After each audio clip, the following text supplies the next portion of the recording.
The eviction notice was nailed to the door, a white scar on the peeling paint. Inside, 12-year-old Malik watched his grieving mother, Tamika, pack boxes. His father, David, had only been gone for 6 weeks, dead from an illness he'd gotten inside. The predatory landlord, Mr. Henderson, wanted them out.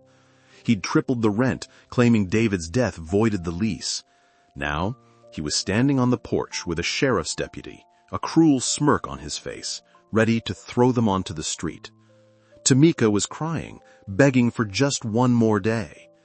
But Malik wasn't scared. He was waiting. Because 2 days ago, he'd made a call to a number his father had made him memorize, a number for a man named Iron.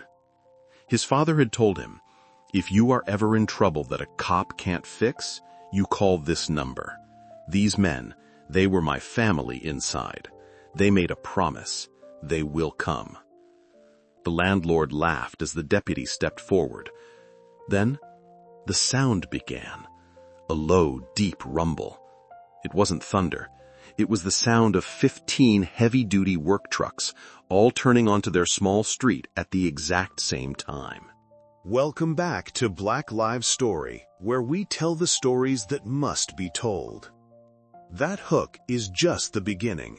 If you believe this family deserves justice, and you need to see what happens when that convoy of trucks pulls up, show your support right now. Please hit that like button, subscribe, and turn on all your notifications, and share this video with someone who needs to see it. We're building a global community here, so let us know where you're watching from. Drop your city or country in the comments below. Now, let's get back to the story.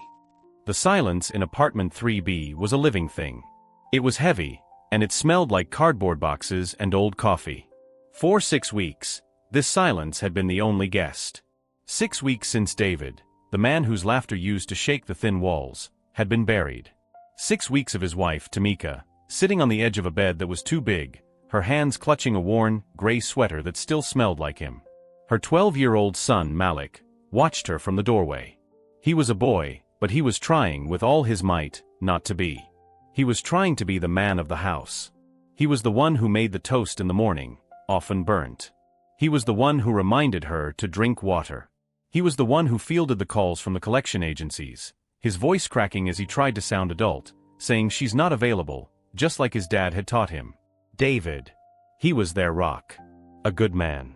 A reformed man. A man who had done 10 years inside for a youthful mistake, but who had spent the next 15 years building a new life. He'd learned a trade, started a small carpentry business, and became a legend in their small community.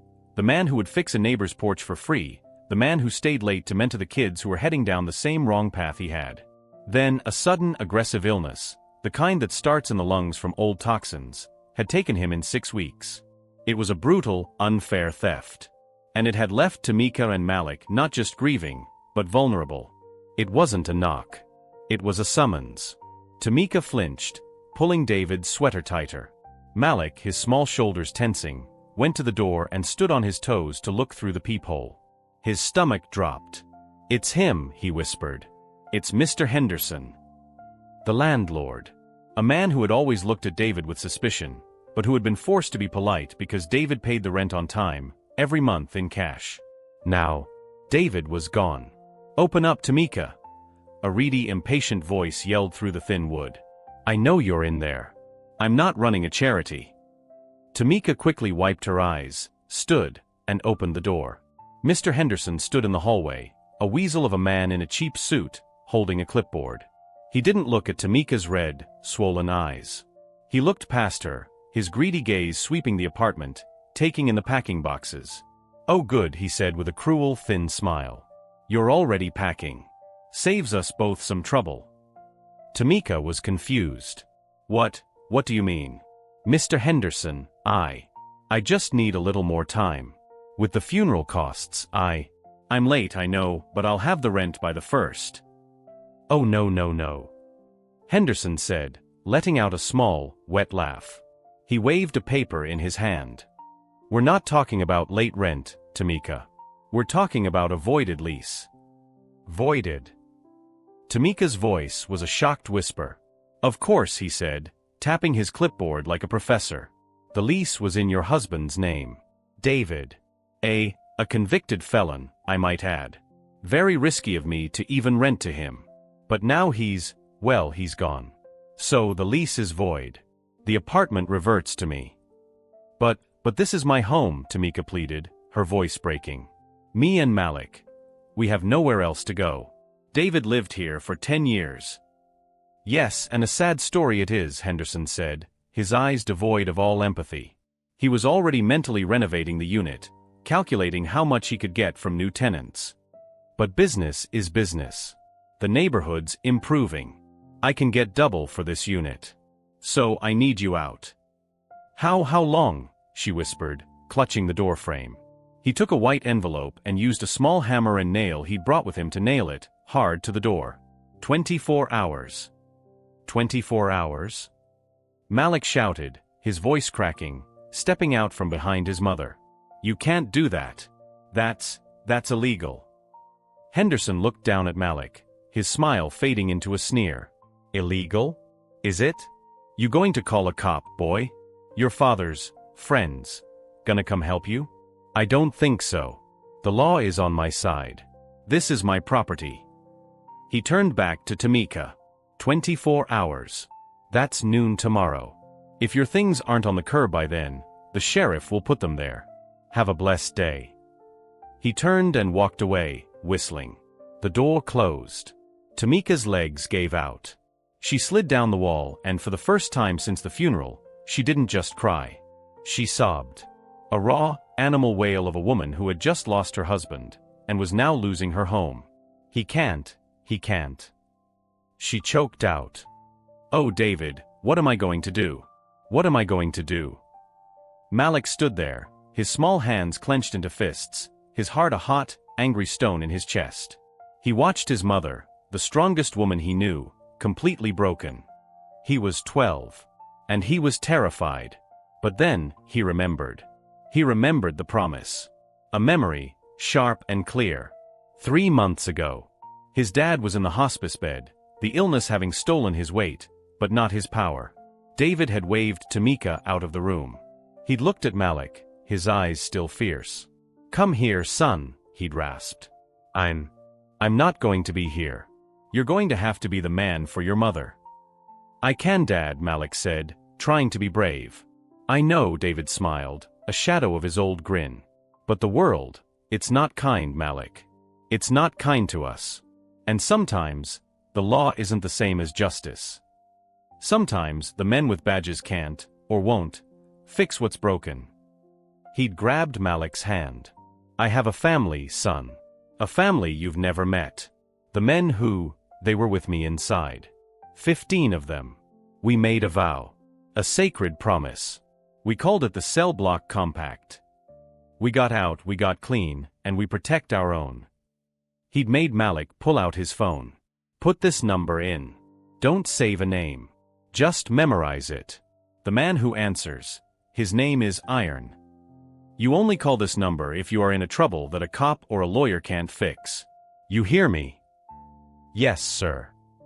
You tell him, it's David's son. You tell him, I'm calling on the compact. Can you remember that? It's David's son. I'm calling on the compact, Malik repeated, his heart pounding. Good, David had said, sinking back into the pillows, his last bit of strength gone. They're your uncles, Malik. They're my brothers. They will come. I promise you, they will always come. Now in the dark, silent apartment, with his mother weeping at his feet and the 24-hour clock ticking down, Malik knew. This was a trouble a cop couldn't fix. He went to his room. He went into his closet. He shut the door. He pulled out his phone, his small hands shaking. He dialed the number he knew by heart. It rang once, twice, a third time. Then, a click. A voice answered. A voice like gravel and old thunder. Yeah. Malik swallowed, his throat dry. Is this Iron? A long, dangerous pause. Who's asking? Malik took a deep breath, just like his father had taught him. He stood up straight, even in the dark closet. "My name is Malik. It's David's son. David, he's gone. He died." The silence on the other end was heavy. Malik could hear the man's breath, a slow, pained inhale. David's son, the man's voice was different now. Softer. Sharper. "What's wrong, kid? What do you need?" "My mom, the landlord, he's kicking us out. He nailed an eviction notice to the door. He said we have 24 hours. Noon tomorrow.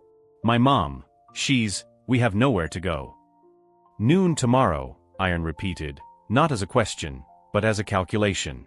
"Where are you?" 1420 Clifton. Apartment 3B. Another pause. Malik could hear, faintly, the sound of other men's voices in the background. A tool shop? A garage? Then, the voice came back, and all the softness was gone. It was replaced by pure, cold, calm power. "Malik, you listen to me. Your dad, he was my brother. He saved my life inside. Did you hear me? He was my brother." "Yes, sir." "You stop worrying. You go sit with your mother. You don't pack. You don't cry. You just wait." "Wait for what?" Malik whispered. The man's voice was a vow. "We're coming." Noon. The 24-hour deadline had arrived. The rain from the night before had left the air thick and humid, a suffocating blanket over the city. Inside apartment 3B, the silence was one of final surrender. Tamika had stopped crying. She was just sitting on the living room floor, surrounded by half-packed boxes, her eyes empty. She had called every shelter. All full. She had called her one living relative, an aunt in another state, who had offered only prayers and apologies. The system had failed. The world had moved on. Malik sat on the arm of the sofa, his small legs swinging. He hadn't slept. He had spent the entire night staring at his phone, waiting for a callback, a text, anything. But there was nothing. The man named Iron had made a promise, "We're coming."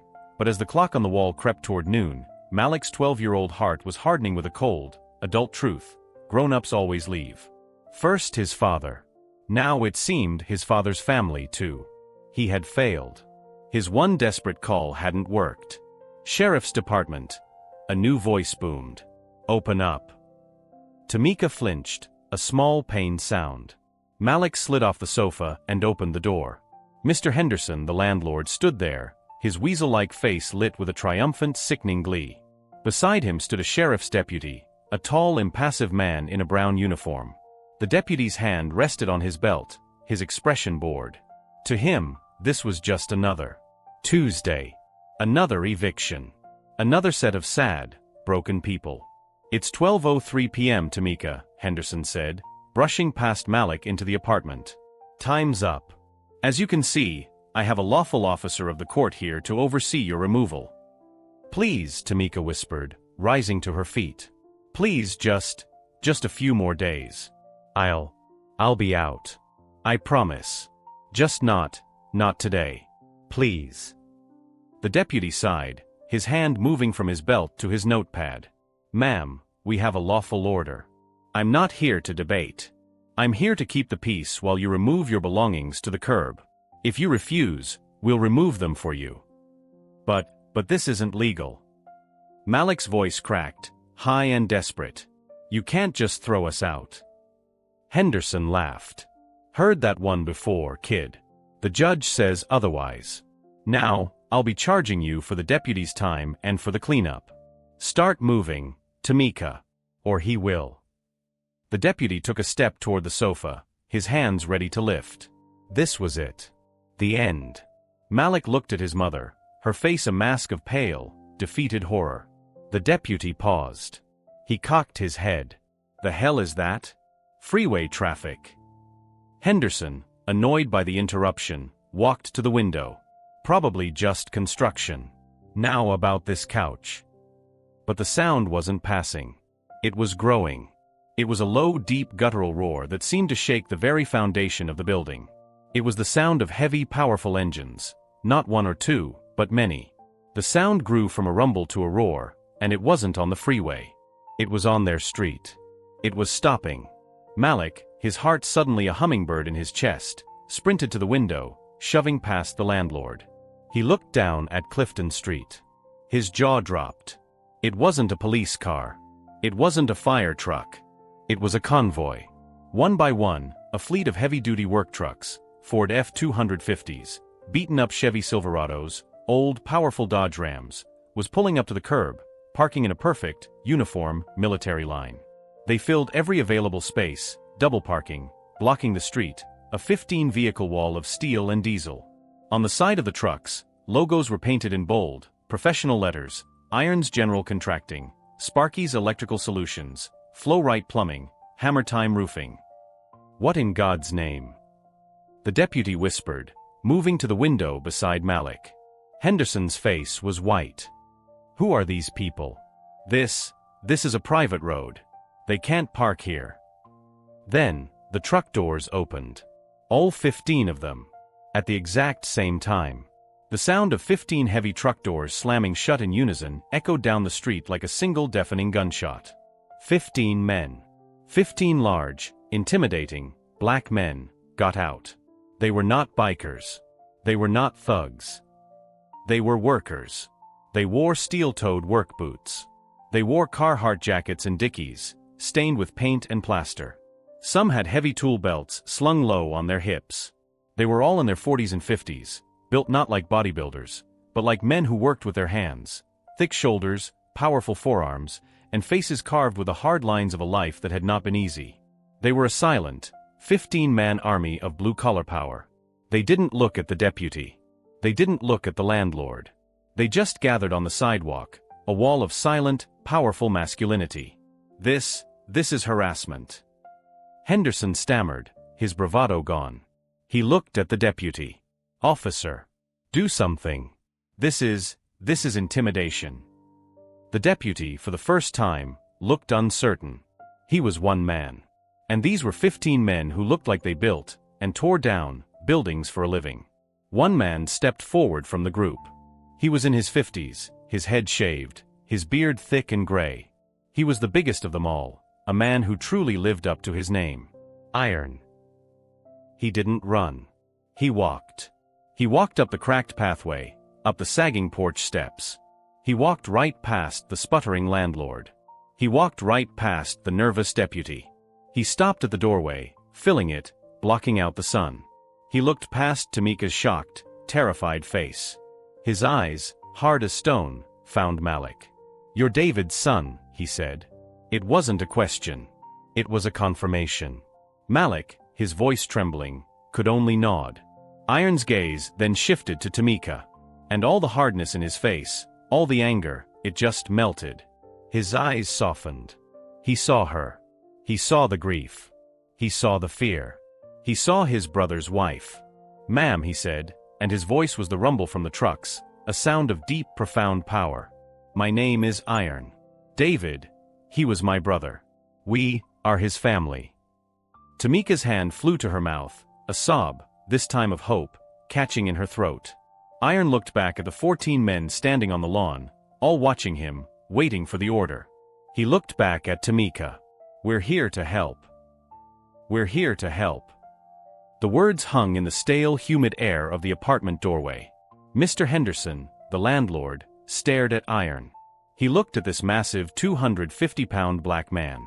He looked past him at the 14 other men, all large, all imposing, all black, fanned out across the dying lawn. He saw their old trucks, their worn-out work boots, their arms thick with muscle and faded prison tattoos. And Henderson's fear, his brief, momentary shock, curdled.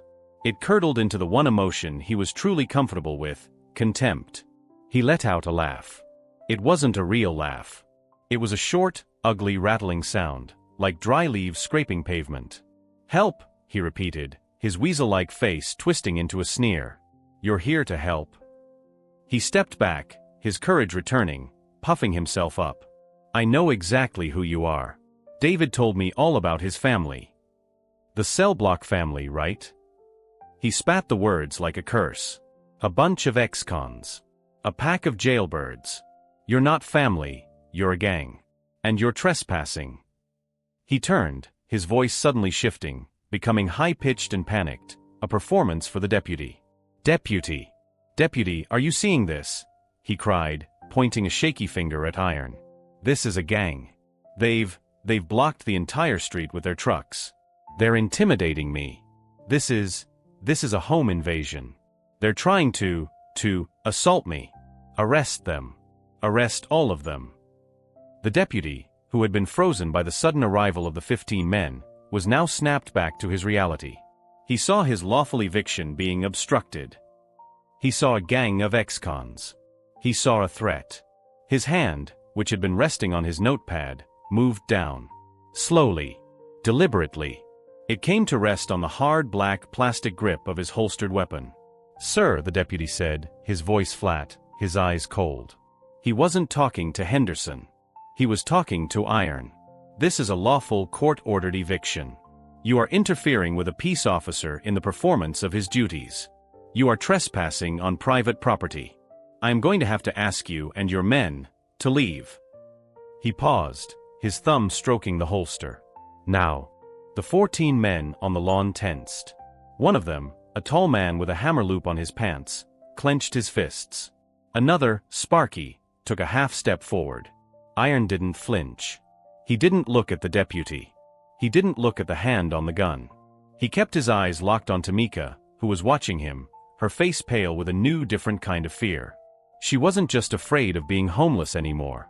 She was afraid of this. Afraid of a violence that had followed David his whole life. "We're not here to fight, deputy," Iron said, his voice a calm, low rumble. "We're not here to interfere. And we're not trespassing." He finally turned, meeting the deputy's cold stare. His gaze was respectful, but absolutely unyielding. "We were invited," he said, "by the tenant, Mrs. Tamika Washington. We're not here to stop an eviction, officer. We're here to work."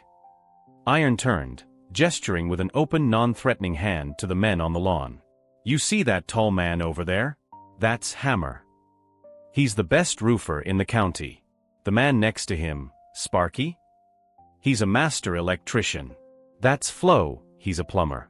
I'm a general contractor. We all own our own businesses." He turned back to Henderson, who was watching this display with a look of disgusted confusion. "We're not a gang, Mr. Henderson," Iron said. "We're a construction crew." Henderson just stared. And then he laughed again, this time with genuine, cruel amusement. He thought this was the most pathetic, most stupid, most emotional gesture he had ever seen. "Work," he scoffed, his voice dripping with spite. "A construction crew? That's your big, tough plan? You're going to, what? Fix her leaky faucet? Spackle a wall? That's adorable." He stepped forward, his confidence surging. He was back in charge. The law was his. He tapped the eviction notice, still nailed to the door. The nail head was bright and shiny against the peeling paint. "You can't fix this, you idiots. The eviction is legal. The lease is void. The judge has signed it." He jabbed a finger at Iron. "I don't care if you're a contractor or a con. This apartment is mine in." He theatrically checked his watch. "About 10 minutes. You can't fix a legal order, you thug. You are too late." The deputy, his path clear, stepped forward. He was now fully on Henderson's side. This was simple. This was procedure. "That's enough," the deputy said, his voice now hard. "I'm giving you one warning. Get in your trucks, and get off this property. If you make me ask again, I'm calling for backup, and you're all going downtown for obstruction and trespassing." He leaned in, his voice dropping to a low, menacing threat. "And I promise you, a judge won't go easy on a group of men with your backgrounds." The threat hung in the air. Your backgrounds. The one weapon they couldn't fight. Their past. Their records. The one thing that would always make them the bad guys in a room with a man wearing a badge. The 14 men on the lawn were stone. Their faces, once soft with purpose, were now hard, closed. This was the wall they always hit. This was the system. Henderson was smirking. He had won. The system had won. Iron held up one, massive hand. A simple gesture. Wait. He looked at the deputy. He looked at Henderson. He looked at the legal, signed, and stamped eviction notice. You're right, Iron said, his voice quiet. The eviction is legal. You can't fix a legal order. Henderson's smirk widened. That's right. So get.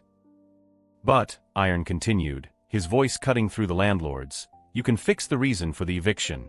And you can fight a legal order, with a better one. Henderson's face faltered.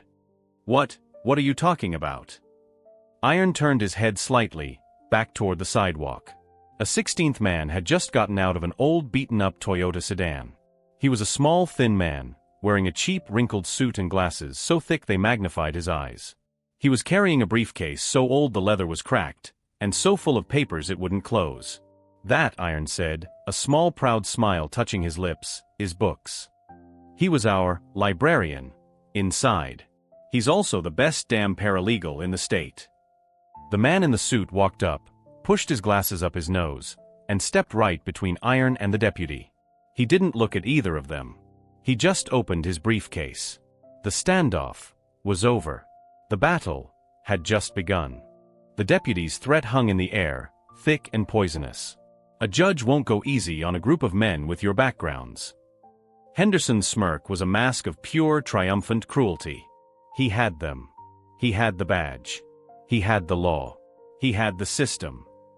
Iron looked at the deputy. He looked at Henderson. He looked at the 14 men behind him, their faces now hard, their hands, scarred from a lifetime of hard work and hard time, clenching at their sides. He could feel the rage rolling off them. He could feel Sarge's muscles bunching, hammer shifting his weight. One more word, one more push, and this would explode into the very violence the landlord and the deputy were counting on. And then, Iron smiled. It was a small, calm, almost sad smile. You're right, deputy, Iron said, his voice a low, gravelly rumble. You're absolutely right. The eviction is legal. The order is signed. And you have to do your job. Henderson's smirk widened. The deputy, surprised by the sudden compliance, relaxed his hand on his weapon. That's right. So get your. But, Iron continued, cutting him off, you're making a mistake. You think we're here to stop you from doing your job. We're not. We're here to help you do it. Before Henderson could ask what that meant, a new voice cut in. It was thin, sharp, and precise. Officer? I would strongly advise you to put your hand back on your notepad. The small, thin man in the wrinkled suit, books, had stepped forward. He moved past Iron's massive frame and stood directly in front of the deputy, who was a full foot taller. He was holding his overflowing, cracked leather briefcase in front of him like a shield. And who the hell are you? The deputy snapped. My name is Arthur Books Jenkins, the man said, pushing his thick glasses up his nose. I am a registered paralegal with the State Bar, number 88-29B. And as of 9 a.m. this morning, I am the acting legal representative for Mrs. Tamika Washington. He unclipped the latch on his briefcase. It sprang open, revealing a universe of organized, tabbed, and highlighted paper. He pulled out a thick, stapled document and handed it to the deputy. He handed a second copy to Henderson. What is this? Henderson sneered. A restraining order? That, Books said, is a countersuit. It's a motion to stay the eviction, filed this morning with the county clerk. It is based on, let's see. He consulted his own copy. 14 separate, well-documented violations of the State Tenant-Landlord Act, specifically, failure to provide a safe and habitable living environment under Statute 11B. The deputy's face changed. This wasn't a gang. This was paperwork. This isn't stamped. The deputy stammered. It will be, Books said, but the filing is on the docket. Which means if you proceed with this eviction, officer, you're not just doing your job, you're knowingly and willingly violating a pending legal action. Which makes you, personally, liable in a civil suit. And, it gets your boss, the sheriff, a very angry phone call from a judge. The deputy took a half-step back. Henderson, however, was just furious. This is a trick. A delay. You can't prove anything. Iron looked past Henderson, his eyes finding Tamika, who was watching this, her face a mask of stunned, terrified hope. Mrs. Washington, Iron asked, his voice now gentle and formal. You're the legal tenant, are you not? Yes, she whispered. And as the legal tenant, you have the right to invite guests into your home, correct? I think so. Yes. Iron smiled. Ma'am, with your permission, my crew and I would like to come in and take a look at that leaky faucet you mentioned. And maybe that wall. And that outlet. Tamika, catching on, nodded, her voice stronger. Yes. Yes, please. Come in. All of you. Iron turned to Henderson. She invited us. We're not trespassing, Mr. Henderson. We're invited guests. He turned to his 14 brothers. He didn't yell. He just nodded once. You heard the lady. Let's get to work. What happened next was not a riot. It was a swarm. Henderson and the deputy stood frozen, pushed back against the wall, as 14 large men, tool belts now unslung, flooded into the small two-bedroom apartment. They moved with a military, practiced precision. They weren't there to fight. They were there to inspect. Sparky. Iron commanded. Breaker box. Now. Flo. Get in that bathroom. Hammer. Check the drywall in the kids' room. The one that smells like that. The apartment, a moment ago a silent tomb of grief, was now a hive of furious, focused activity. Got it. Sparky yelled from the hallway, his face grim as he held up a fried, blackened breaker. This whole panel's a fire hazard. It's not grounded. This ain't been to code since 1980. Iron. Hammer's voice was muffled from the closet. Get in here. Iron, Henderson, and the deputy all crowded the small doorway. Hammer had a small crowbar. Watch this, he said. He hooked it behind a discolored patch of drywall, and pulled. The wallboard came away in a single wet, rotting piece. Behind it was not wood. It was a solid 3-foot-wide sheet of black, furry mold. Tamika gasped, her hand flying to her mouth. Malik's asthma. He didn't just paint over it, Iron said, his voice a low, murderous growl. He hid it. That's nothing. Flo yelled from the bathroom. He was holding his phone's flashlight under the sink. Deputy. You need to see this. The deputy, his face now pale and sick-looking, leaned in. Lead pipes, Flo said, tapping the corroded, gray metal. This whole intake, it's pure, unadulterated lead. He's been poisoning them. This water isn't just non-potable, it's criminal. Got rotted floorboards by the window. No insulation. This wiring is a joke. He used duct tape. The violations were called out, one after another, a rapid-fire chorus of criminal negligence. Books, the paralegal, had been listening silently, ticking off a list on his legal pad. He finally looked up, pushing his glasses up his nose. He looked directly at the deputy. Officer, Books said, his voice quiet but sharp. As you can see, and as you are now a witness to, this apartment is not just uninhabitable by civil code. It is criminally negligent under state health and safety statutes. The lease is void. And you cannot by law evict a tenant, especially a minor, from a property that has been deemed, well, a death trap. Henderson was sputtering, his face a blotchy, terrified red. This is my property. You're destroying my property. You can't. I'll sue all of you. It's not a property, Mr. Henderson, Iron said, stepping so close the landlord was forced to look up at him. It's a crime scene. And my clients, well, they're the star witnesses. The deputy had seen enough. He had been sent to evict a grieving widow. He was now a witness to multiple felonies. He looked at Henderson, his face full of disgust. He looked at the 15 silent, angry men.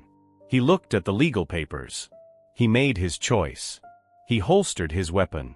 He turned, not to Iron, but to Henderson. Sir, the deputy said, his voice now cold and official. This is a civil matter. And it's way out of my hands. You need to talk to your lawyer. I'm clearing the coal. You're leaving? Henderson squeaked, his voice a terrified whisper. You can't leave. There. Have a good day, sir, the deputy said. He turned, he walked out the door, he walked down the steps, and he got in his car. The system had just retreated. Henderson was alone. He was in a tiny apartment, surrounded by 15 of his victims' family. He looked at the door. Iron stepped in front of it. "You were right, Mr. Henderson," Iron said, his voice a low, calm growl. "You can't fix a legal order. But you can void it. You're not evicting anyone today." So what?" Henderson stammered. You'll just leave?" "Oh no," Iron said. "We're not done." "Books." "Mr. Henderson," Book said, pulling out a new set of papers. "This is a lawsuit. For child endangerment, criminal negligence, breach of contract, and, let's see, intentional infliction of emotional distress. We're suing you for the back rent, for all 10 years David lived here, and for ownership of the building. As a settlement." "Ownership?" "That's right," Iron said. "You're going to give this building to Tamika. Or, we're going to give the DA a call. And trust me, they're going to love this lead pipe story." Henderson's legs finally buckled. He slid down the wall, the same wall that was hiding the black mold, and sat, a broken, defeated man on the floor. You can't." Iron crouched down, bringing himself eye to eye with the man. "You thought you were dealing with a broken widow and a scared kid. You were wrong." He pointed to the 14 men, who were now standing silent, watching. "You're dealing with us. You're dealing with David's family." Henderson was alone. He sat on the floor of the apartment he no longer owned, a broken, defeated man, surrounded by 15 men who were not thugs, but his judges. He had come to evict a grieving widow. He was now facing financial ruin, criminal charges for lead poisoning and child endangerment, and a lawsuit that would strip him of everything. He looked at Iron. You can't." He whispered, his last bit of bluster gone. My lawyer." "Your lawyer?" "Books," the paralegal said, snapping his ancient briefcase shut. "Your lawyer is going to tell you to settle. He's going to tell you to sign this building over to Mrs. Washington as a settlement to avoid the criminal charges that I have already faxed, along with all this evidence, to the district attorney's office. You're not just in violation, Mr. Henderson. You're a poisoner." Henderson, realizing he was facing prison, not just a lawsuit, finally completely broke. He began to sob. A thin, reedy, pathetic sound. Iron just stared at him, his face hard as the steel he used to bend. He felt nothing. No pity. No satisfaction. Just a cold, final justice. "Get out of her house," Iron said, his voice a low, final command. Henderson, using the moldy wall to pull himself up, stumbled out of the apartment. He didn't look back. The 14 men on the lawn didn't move, but their silent, burning stares followed him all the way down the street, until his car peeled out, disappearing around the corner. He was ruined. And he was gone. The deputy was gone. The landlord was gone. The threat was gone. But the problem remained. In the now silent apartment, Iron turned. He looked at the peeling paint, the rotted floor, the exposed, fire hazard wiring. He looked at Tamika, who was standing by the window, her hand over her mouth, watching the man who had tormented her finally flee. And he looked at Malik, who was staring at him with wide, unblinking, worshipful eyes. "Well," Iron said, his voice softening, the hard edge completely gone. "We can't have David's family living in a crime scene." He looked at Tamika, and he gave her the first real smile she'd seen in months. "Ma'am," he said, "do you trust us?" She nodded, tears streaming down her face. I do." "Good," Iron said. He turned to the 14 men, who were now crowding the doorway, their faces eager. "All right, brothers. You heard the man. The inspection's over. The work begins. Hammer. I want this moldy drywall down. All of it. Now. Sparky. Kill the main breaker. We're rewiring this entire building, top to bottom. Flow. I want every last one of these lead pipes out. I don't care if you have to go through the foundation." The men didn't cheer. They just nodded, a silent, powerful acknowledgement. They grabbed their tools from their trucks. The cell block family had just become the cell block construction crew. What happened over the next 30 days was not just a renovation. It was a resurrection. The 15 men, David's family, did not leave. They took time off their paying jobs. They cashed in favors with suppliers. They worked from sunup until long after the streetlights came on. They didn't just fix apartment 3B. They saved the entire building. Hammer and his team didn't just patch the roof. They put on a new one. Sparky didn't just fix the breaker. He rewired all 6 units, installing new, safe, bright light fixtures. Flo and his plumbing crew tore out every lead pipe, replacing them with clean, new copper. They tore the black mold out, replacing it with fresh drywall, which they painted a warm, hopeful yellow, a color Tamika had picked out. And the community, which had been too scared to help Tamika before, now saw this army of men working for free. And they were inspired. The woman from 2A, who had been terrified of Henderson, started making coffee for the crew. The old man in 1B, a retired tailor, offered to fix the men's torn work clothes. Neighbors brought by plates of ribs, pans of cornbread, and gallons of sweet tea. Malik was transformed. He wasn't the scared, silent 12-year-old anymore. He was an apprentice. He had 15 father figures. He spent his hours after school handing hammer nails, learning from Sparky how to strip a wire, and carrying pipes for Flo. He was learning, not just a trade, but what it meant to be a man. Not a man who intimidates, but a man who builds. Finally, after a month of sawdust and sweat, the work was done. The final scene. It wasn't in a dark apartment. It was in the bright, warm, autumn sun. The building, once a gray, peeling slum, was now beautiful. It was painted a clean, bright white. There were new windows. There were flower boxes on the sills.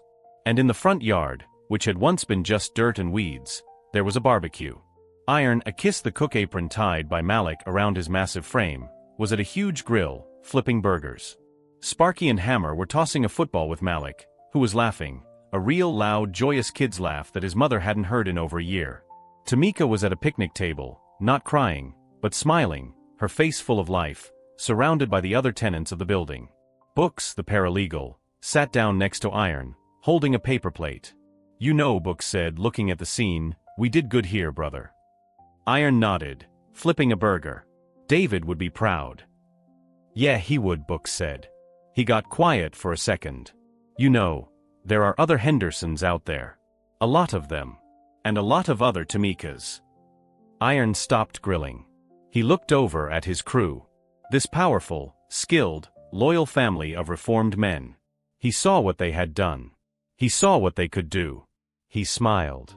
"Yeah," he said. "I know. Maybe it's time we stopped just fixing pipes and started fixing problems." They didn't stop. They kept their promise. 2 months later, Books filed the paperwork for a new, non-profit organization.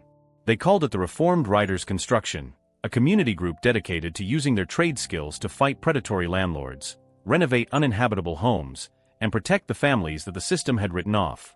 They were 15 men who society had once called thugs and ex-cons. Now, they were heroes. They were guardians. They were family. What did you think of that story? Here at Black Lives Story, we believe that heroes are forged, not born. And sometimes the strongest family isn't the one you're born into. It's the one that shows up, tools in hand, when the whole world has turned its back. If you believe in the power of a sacred promise, and if you believe in the power of our community to save itself, hit that like button. And subscribe, because there are a million stories of justice just like this one that need to be told.